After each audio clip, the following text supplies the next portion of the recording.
ഇസ്രാഫൊഴിച്ചാൽ തന്നെ മതിക്ഷണ കത്തിലെ വിധവയ്ക്ക് തുണി കൊടുക്കുന്നതിൻ നന്നാട്ടിലെ പഴച്ചെലവിനായി കരുതുന്ന തുക മതി പെണ്ണിനെ കെട്ടിച്ചയക്കാൻ മാന്യമായി തന്നൊന്നിനെ.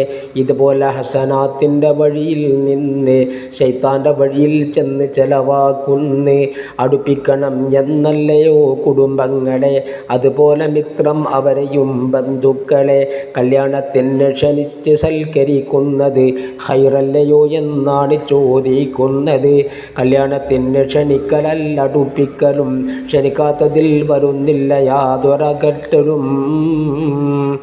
കഴിവുണ്ട് എങ്കിൽ നീ സഹായം ചെയ്യണം, രോഗത്തിലാണ് അവരെന്നറിഞ്ഞാൽ കാണണം. കടമുണ്ട് എങ്കിൽ അവരെ രക്ഷപ്പെടുത്തണം, അതുപോലെ എന്താണ് അവസരം നീ നോക്കണം. വേണ്ടുന്നതപ്പോൾ കഴിവ് പോലെ നടത്തണം, അടുപ്പിക്കൽ ഇതുപോലുള്ളതാണെന്നോർക്കണം. നിക്കാഹ് ചെയ്തു കൊടുക്കണം ലക്ഷ്യം അതാ, അതിനെന്ത് വേണം അത്രമാത്രം എന്നതാ.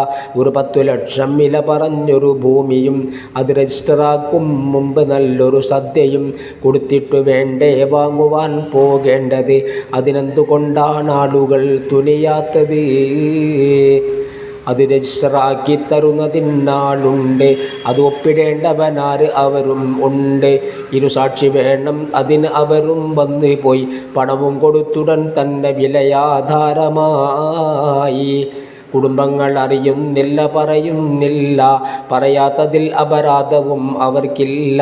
അടുപ്പിക്കലില്ലെന്നുള്ളതും അതിലില്ല, വെറുപ്പിക്കലെന്നുള്ളതും വരുന്നില്ല.